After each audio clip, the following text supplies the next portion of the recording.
Assalamualaikum warahmatullahi wabarakatuh. Nama saya Rafkani Masaputro dari kelas 12 MIPA 4 absen 32. Dan pada video kali ini saya akan mencoba untuk membuat serabi Solo sesuai dengan modifikasi yang sudah saya tentukan. Namun sebelum mulai, ada baiknya kita mencuci tangan dulu agar makanan yang kita buat higienis dan sehat.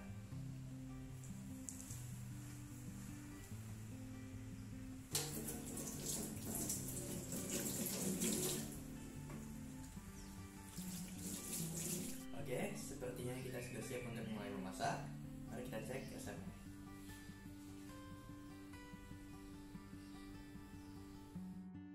Halo, pada bagian ini saya akan menjelaskan mengenai latar belakang mengapa saya memilih untuk memodifikasi serabi Solo, analisis alat dan bahan yang digunakan, dan yang terakhir, penjelasan mengenai sistem pengolahan beserta cara pengolahannya.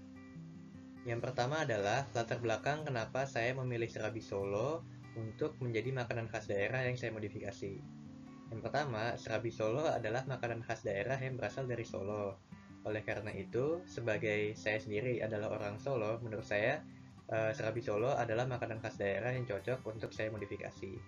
Yang kedua, serabi Solo itu adalah makanan khas daerah yang menurut saya itu memiliki sifat fleksibel sehingga mudah untuk dimodifikasi dan tetap terasa enak. Jadi, bahan-bahan yang digunakan dalam pembuatan serabi Solo adalah sebagai berikut. Yang pertama, ada bahan-bahan untuk pembuatan adonannya, yaitu 600 ml santan kental, setengah sendok teh garam, 2 lembar daun pandan, 250 gram tepung beras, 1 sendok teh ragi instan, 75 gram gula pasir, 2 butir telur, dan pewarna makanan, yaitu merah dan biru. Lalu untuk bahan sausnya yaitu 2,5 buah gula jawa, 150 ml air, dan 1 lembar daun pandan. Lalu topping yang digunakan adalah meses, parutan keju, dan bubuk kopi. Modifikasi yang saya lakukan pada serabi Solo kali ini yaitu adalah dengan memberikan pewarna makanan warna merah dan biru, dan pemberian topping seperti meses, parutan keju, dan bubuk kopi. Selanjutnya ada analisa bahan-bahan yang digunakan. Nah, analisa bahan-bahan ini dibagi menjadi dua, yaitu ada bahan utama dan bahan tambahan pangan. Untuk bahan utamanya yaitu tepung beras dan telur. Lalu bahan tambahan pangannya yang pertama seperti santan kental, fungsinya sebagai pengental atau thickener. Yang kedua ada garam, yang berfungsi sebagai penguat rasa. Yang ketiga daun pandan, sebagai pemberi aroma, ragi instan sebagai pengembang atau raising agent, gula pasir sebagai pemanis atau sweetener, warna makanan sebagai pewarna atau color agent, yang terakhir ada gula jawa sebagai pemanis atau sweetener. Bagian selanjutnya adalah alat-alat yang digunakan dalam pembuatan serabi Solo, yaitu ada panci, mangkuk, whisk, ladle, wajan kecil, sendok, blender, pisau, talenan, dan kuas. Selanjutnya adalah teknik pengolahan yang digunakan dalam pembuatan serabi Solo. Jadi yang pertama ada merebus atau boiling. Proses ini kita lakukan ketika kita sedang membuat kuah santan untuk adonannya. Lalu yang kedua ada menggoreng atau shallow frying. Ini kita sebut shallow frying karena pada proses ini kita menggunakan sedikit minyak dan kita lakukan ketika kita sedang ingin membuat serabinya. Berikutnya adalah cara pengolahan serabi Solo. Yang pertama, rebus santan, garam, dan daun pandan hingga mendidih, lalu dinginkan. Yang kedua, dalam blender, masukkan santan yang sudah dingin tadi dan campur tepung beras, gula pasir, ragi instan, serta telur. 3. Blend adonan dengan kecepatan medium hingga sudah tercampur semua, lalu diamkan selama 1 jam lebih.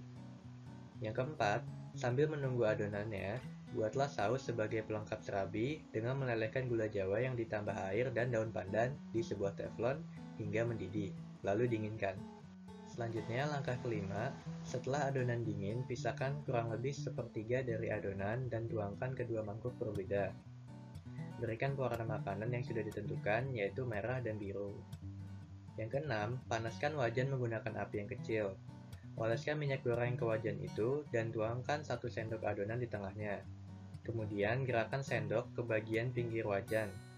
Pada bagian ini kita bisa menggunakan teknik apapun, baik menggunakan teknik sendok tadi agar kita bisa membuat bentuk serabinya, atau bisa dengan memutarkan wajannya sehingga kita bisa membentuk bentuk serabi tersebut juga.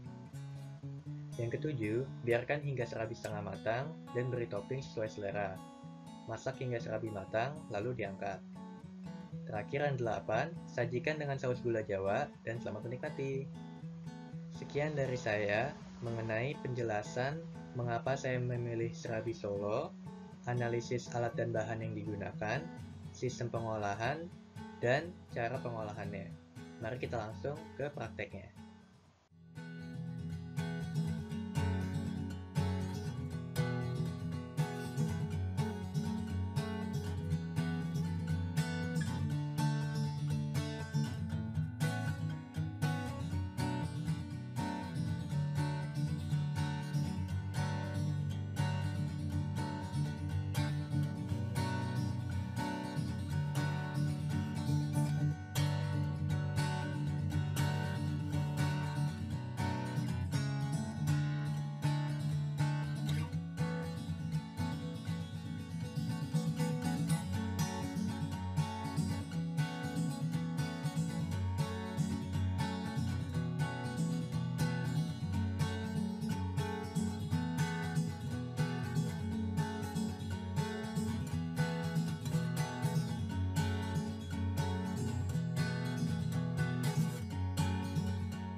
Jadi ini adalah hasil serabi Solo saya yang sudah saya modifikasi.